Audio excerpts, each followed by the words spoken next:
Lakshmipriya layouts plot owners welfare association నూతన వర్గం సమావేశం అనకాపల్లి జిల్లా పరవాడ మండలం పెదముషిడివాడ పంచాయతీ గండివానిపాలెం గ్రామంలో Lakshmipriya layout plant owners association నూతన వర్గం సమావేశం జరిగింది. ఈ సమావేశంలో లక్ష్మీప్రియ లేఅవుట్ యాజమాన్యం కీలక నిర్ణయం తీసుకుంది. కీర్తిశేషులు కె రంగరాజు కుటుంబ సభ్యులు మాట్లాడారు. ఫ్లాట్ ఓనర్స్ కు లేఅవుట్ లో పరిధిలో ఉన్న ఫ్లాట్లను అక్రమాలకు గురి కాకుండా చూసుకుంటామని, ఫ్లాట్లను స్పష్టమైన గుర్తింపు కోసం పొదలను తొలగించడం, సర్వే చేసి అవసరమైన ఫ్లాట్లకు రాళ్లు వేయడం, రోడ్లు మరియు ఎలక్ట్రిసిటీ వేయడం చేస్తామని ఫ్లాట్ ఓనర్స్ హామీ ఇచ్చారు. అలాగే లేఅవుట్ అభివృద్ధికి ముందుంటామని రంగరాజు కుటుంబ సభ్యులు తెలిపారు. అనకాపల్లి ట్రై చేసాం. అనకాపల్లిలో ఎక్కడ కూడా ఈ సర్వే నెంబర్స్ కానీ లేకపోతే ఇక్కడ ఉన్న ఓనర్స్ పేరు మీద ప్రాపర్టీ ఉన్నట్టుగా కానీ మనకి ఎక్కడ డాక్యుమెంట్ రాదు. సో ఇప్పుడు మనం అదే చెప్తున్నాం. ఇప్పుడు మనం ఏం చేయాలి అంటే, దూరం నుంచి వచ్చిన వాళ్ళు చాలా మంది ఉన్నారు, ఇంక్లూడింగ్ మీ. నేను బయటకు చెప్తున్నాను. లోకల్గా వైజాగ్లో ఉన్న వాళ్ళు ఏం చేస్తారంటే, మేము రిజిస్ట్రేషన్ అయిన డాక్యుమెంట్స్ ఉన్నాయి కదా, డాక్యుమెంట్స్ తీసుకొని మున్సిపల్ ఆఫీస్కి వెళ్తాం లోకల్గా ఉన్న వాళ్ళు. ఇది వైజాగ్ వాళ్ళకి నేను ఎందుకు చెప్తున్నాను అంటే, వాళ్ళకి యాక్సెసిబిలిటీ ఈజీ. ఎంఆర్ఓ ఆఫీస్కి వెళ్ళి నెక్స్ట్ ఫర్దర్ ఏం చేయాలని అనుకుంటే, ఒకవేళ అక్కడ అవ్వకపోతే ఆర్డీఓ ఆఫీస్ కూడా వెళ్ళి మాట్లాడుతాం. ఎందుకంటే అక్కడ ఆల్మోస్ట్ మనకి 120 ప్లాట్స్ ఉన్నాయి సార్ ఇందాక చూస్తే. సో దాంట్లో ఇప్పుడు వచ్చింది 5గురు. సో 5 ఇంకా ఎక్కువ మంది వస్తే మనం ముందుకు వెళ్ళచ్చు. 5గురు వస్తే అదే బట్ ట్రై అయితే చేస్తాం. 100% ఫేజ్ 3 ఇప్పుడు లాస్ట్. Okay sir. ఓకే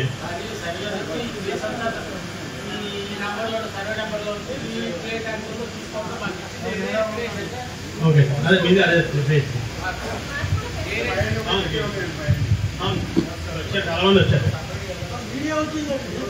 ఒక ప్రైవేట్ వ్యక్తితో సర్వే చేయించాలి. గవర్నమెంట్ సైడ్ నుంచి సర్వే చేయించాలంటే చాలా టైం తీసుకుంటుంది.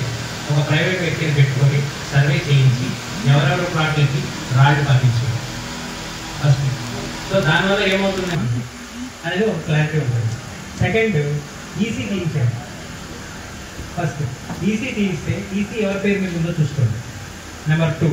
నెంబర్ 3, ఇందాక ఆన్లైన్లో మొత్తం ఈ లొకాలిటీలో ఉన్న చాలామంది ఓనర్స్ పేర్లతోటి ట్రై చేశాను. ఎందుకంటే ఈ సైట్ మనం తీసుకున్న తర్వాత ఇంతవరకు ఒక్క సంవత్సరం కూడా మనం ప్రాపర్టీ ట్యాక్స్ కట్టలేదు. ఎవరైనా కట్టిన వాళ్ళు ఉన్నారా? ఎవరైనా ఒక్కళ్ళు ఎవరు లేవు. సో ఇంతవరకు మనకి అసెస్మెంట్ నెంబర్లు లేవు. మనకి సెర్చ్ చేయడానికి అసెస్మెంట్ నెంబర్లు లేవు. అక్కడ మనం ఇల్లు కట్టలేదు కాబట్టి డోర్ నెంబర్ లేవు. మనం సెర్చ్ చేయగలిగింది కేవలం ఓనర్ నేమ్తో మాత్రమే. కానీ ఓనర్ నేమ్తో మాత్రమే రిజిస్టర్ చేయడం ఏంటంటే, మనకి ఇప్పుడు డిస్ట్రిక్ట్స్ డివైడ్ అయిపోయింది. డాక్యుమెంట్ మీ దగ్గర ఉంటే మీకు పంపిస్తాను. నేను ఆల్రెడీ రంగాగారు ఉన్నప్పుడే నా పేరు శ్రీనివాస్ నాయుడు లోకల్ అంతే. నేను రంగాగారు ఉన్నప్పుడే ఆ కంప్లీట్ ఇష్యూ చేస్తాను.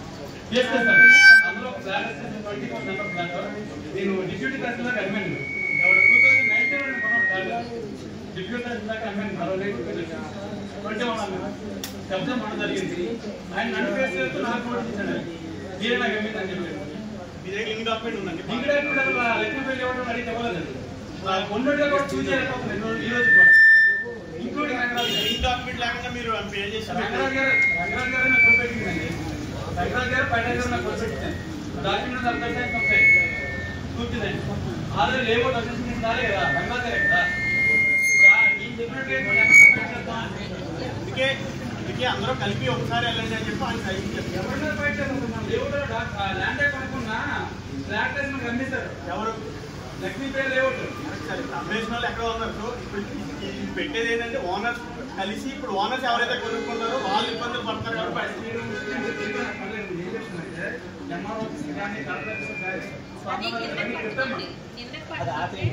కూడా చెప్పాను. లాస్ట్ టైం మీరు అవును, బట్ మీరు ఆల్రెడీ బయట రాష్ట్రం వెళ్ళి చేస్తున్నారు కూడా చెప్పారు. లేదండి, ఆ రోజు మీరు బయట రాష్ట్రం వెళ్ళి చేపిస్తే మీరు వాళ్ళ అల్లుడో ఏదో కదా మీరు వాళ్ళతో ఇది చేస్తున్నారని మీరు నాకు చెప్పారు. అది నేను ఫోర్స్ చేస్తున్నాను. నేను ఫ్లాట్ కొన్నప్పుడు రంగరాజు గారు పైరాజ్ గారు షూరిటీస్ అని పెట్టారు నాకు. అవును, నేను నాకు బిఫోర్ మీరు అది అమ్మేసుకున్నాను కూడా చెప్పారు నాకు. ఈఎంఐలో కొనుక్కుని బిఫోర్ నాకు అమ్మిన ఆవిడ అది ఆల్మోస్ట్ 20 years బ్యాక్. నేను 2018లో నేను కొనుక్కున్నాను ఫ్లాట్. కొనుక్కున్న 2021 అనుకున్నాను. డిప్యూటీ తహసీల్దార్ ఆ ఫ్లాట్ అమ్మినా నేను క్లియర్ చేస్తాను. ఆయన ఏం చేస్తాడు, నువ్వే కదా నాకు అమ్మిందా, నాకు నోటీస్ ఇచ్చాడు. నాకేం కాదు కదా. నేను అప్పుడు రంగరాజు గారిని పైరాజ్ గారిని అడిగాను, మీరు ఎలా కొనిపించారని చెప్పి పని ఏమన్నారంటే, లేదు లేదు కరెక్ట్ అన్నారు. సరే కరెక్ట్ అయితే మీ లక్ష్మీపేట లేఅవుట్ కొనుక్కున్నట్టుగా లింక్ డాక్యుమెంట్ ప్రొవైడ్ చేయమన్నాను. నేను తక్కువ సమాధానం చెప్పాలని నాకు ఆన్సర్ ఉన్నారు కదా. మీ డాక్యుమెంట్ ఒకసారి నాకు 1 on 1 పంపించండి. మీ దాంట్లో లింక్ డాక్యుమెంట్ నెంబర్ ఏముందో చూసి నేను లింక్ డాక్యుమెంట్ ప్రొవైడ్ చేస్తాను. చాలా ఫైట్ చేశాను. ఇప్పుడు ఏదైతే రోడ్డు గురించి సార్ మనం ఫైట్ చేయొచ్చు, డాక్యుమెంట్ ఇవ్వచ్చు, ఇదంతా మనం చేయగలం. సబ్ చేశారు, అది ఎవరు చేస్తారో కూడా నాకు తెలుసు. ఓకే, అది పక్కన పెట్టారు, మేము లీగల్గా వెళ్తాం. ఓకే, ఎలా క్లియర్ చేస్తాం? నాకు ఆన్సర్ కావాలి.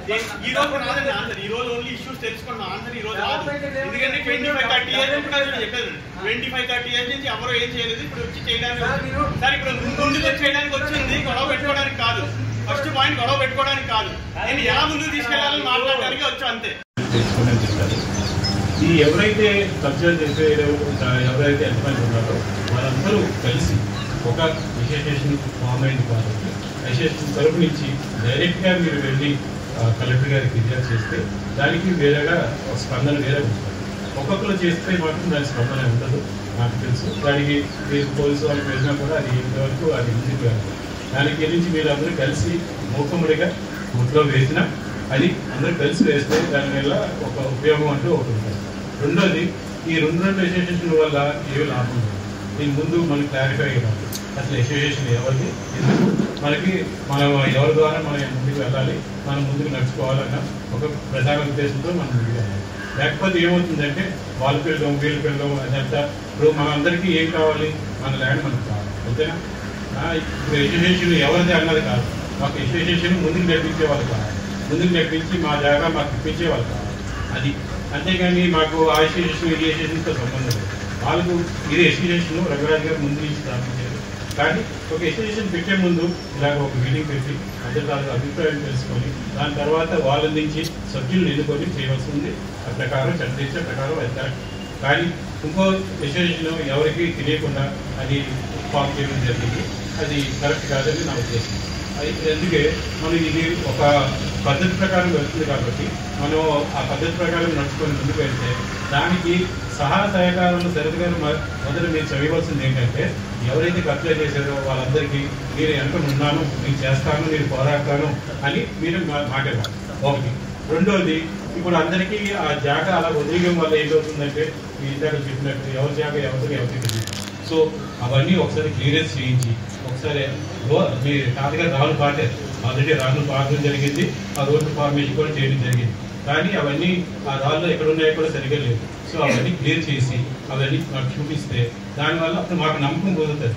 ఈ అబ్బాయి కుర్రాడు కాబట్టి ముందుకు వెళ్తాడు, ముందు చేస్తాడు, ముందుకు పరిగెట్టగలడు.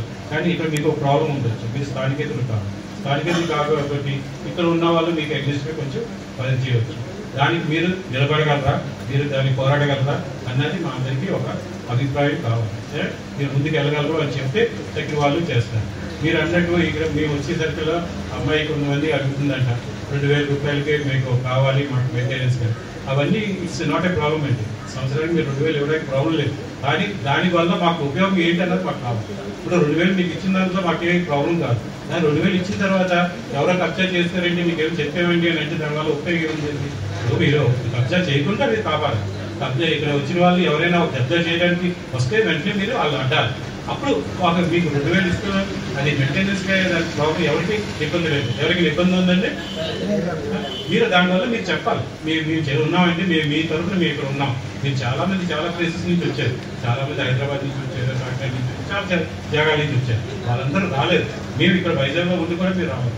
కానీ మీరు ఇక్కడ మీరు దానికి కూడుకొని మీరు చేస్తాము అన్నారు కాబట్టి మీరందరూ మేము ముందుకు వచ్చి మిమ్మల్ని ఆ ముందు పెట్టడానికి జరుగుతుంది. అసెస్మెంట్ కానీ దానికి సంబంధించిన డేటా కానీ చెప్పండి అని వాళ్ళకి చెప్తే వాళ్ళు రిజిస్ట్రేషన్ నెంబర్ ఓపెన్ చేసి వాళ్ళ ఈసీలో అవి ఏ సర్వే నెంబర్స్లో ఉన్నాయి, ఏ పంచాయతీ కిందకు వస్తుంది, ఏ మండలం కిందకు వస్తుంది, దాని విఆర్ఓ ఎవరు, ఈ డీటెయిల్స్ అన్ని చేస్తారు. లేదు డైరెక్ట్గా ఒకేసారి అసెస్మెంట్ నెంబర్ ఇచ్చేసి మీరు ఇన్ని సంవత్సరాలకి కానీ మీకు ట్యాక్స్ ఎంత కట్టాలి అని అంటే కనుక వెనక్కి తిరిగి చూడకుండా స్పాట్లో కట్టేయండి. వైజాగ్ మున్సిపల్ ఆఫీస్కి ఫస్ట్ వెళ్ళండి. ఎందుకంటే ఈ మన దగ్గర ఉన్న ఈ డాక్యుమెంట్స్ అన్ని డేటా అంతా కూడా అక్కడే ఉంటుంది ప్రైమరీగా. అనకాపల్లికి అక్కడి నుంచి షిఫ్ట్ అవుతాయి. సో అక్కడి నుంచి అనకాపల్లి డిస్ట్రిక్ట్ సపరేట్ అయిన తర్వాత వాళ్ళు డేటాను సపరేట్ చేశారా లేదా అనేది సెకండరీ. కానీ ప్రైమరీ డేటా అంతా కన్వర్షన్ అయ్యింది. సో ప్రైమరీ డేటా అంతా వైజాగ్లో ఉంటుంది. ఒకవేళ మీరు వైజాగ్ వెళ్ళి అడిగిన తర్వాత లేదు సార్ డాక్యుమెంట్స్ అన్ని మేము అనకాపల్లి పంపించేసాము, మీరు అనకాపల్లి మున్సిపల్లోనే అడగండి అంటే కనుక అప్పుడు మనం సెకండ్ రౌండ్ ఇక్కడికి రావాల్సి ఉంటుంది. ఇది నెంబర్ 2. ప్రాపర్టీ ట్యాక్స్ వన్స్ మీరు కట్టేశారు అంటే 70% మీకు లీగల్గా ఒక పెద్ద రైట్ వచ్చేస్తుంది. రేపటి రోజున మాస్టర్ సైట్ని నేనే కబ్జా చేశాను, నేను కోర్టుకి వెళ్ళాను ఒక దొంగ డాక్యుమెంట్ పట్టుకొని, ట్యాక్స్ డాక్యుమెంట్ మీ చేతిలో ఉంటే మీరు 70% నెగ్గేస్తారు కేసు. ఎందుకు అంటే ఎంతకాలం ఆ సైట్ నా పేరు మీద ఉంది, ఇప్పుడు నా పేరు మీదే ఉంది, ట్యాక్స్ కూడా నేనే కట్టాను, ఆయన ఏం చేశాడు డాక్యుమెంట్ కాదు. సో ఇది లీగల్ పాయింట్ మీరు రైజ్ చేయడానికి ఈజీగా ఉంటుంది అండ్ ఆ సివిల్ బ్యాటిల్ని విన్ చేయడానికి మీకు ఎక్కువ అవకాశం. ఈరోజు లక్ష్మీప్రియ లేఅవుట్స్ వెల్ఫేర్ అసోసియేషన్ తరఫున గ్రూప్ సభ్యులందరం కూడా అసోసియేషన్ సభ్యులందరూ వాళ్ళ లేఅవుట్ పరిశీలన కోసం ఇక్కడ సమావేశం నిర్వహించడం జరిగింది. సభ్యులందరికీ కూడా వారి వారి ఫ్లాట్స్ వాటి ప్రస్తుత పరిస్థితి గురించి వాళ్ళ ఆర్గనైజేషన్ మెంబర్స్ చూపించడం జరిగింది. ఇంకా లేఅవుట్ ఇంకా అండర్ డెవలప్డ్ స్టేజ్లోనే ఉండడం వల్ల లేఅవుట్స్ కొంతమంది ఐడెంటిఫై చేయగలిగారు, కొంతమందికి ఐడెంటిఫికేషన్ ఇంకా సరిగ్గా జరగలేదు. కాబట్టి త్వరలోనే దీని అంతటినీ శుభ్రంగా లేఅవుట్ పూర్తిగా క్లీన్ చేయించి ఇండివిజువల్గా మార్కింగ్స్ వేయించి అప్రోచ్ రోడ్స్ అవి వేయించడం కోసం సమావేశం నిర్ణయానికి రావడం జరిగింది. కొత్త అసోసియేషన్ ఫార్మేషన్ కోసం కూడా ఈరోజు నిర్ణయించడం జరిగింది. బికాజ్ మన స్వర్గీయ గంగరాజు గారి మరణం తర్వాత అసోసియేషన్ సభ్యులు ఇప్పటి వరకు అసెంబ్లీ కాలేదు.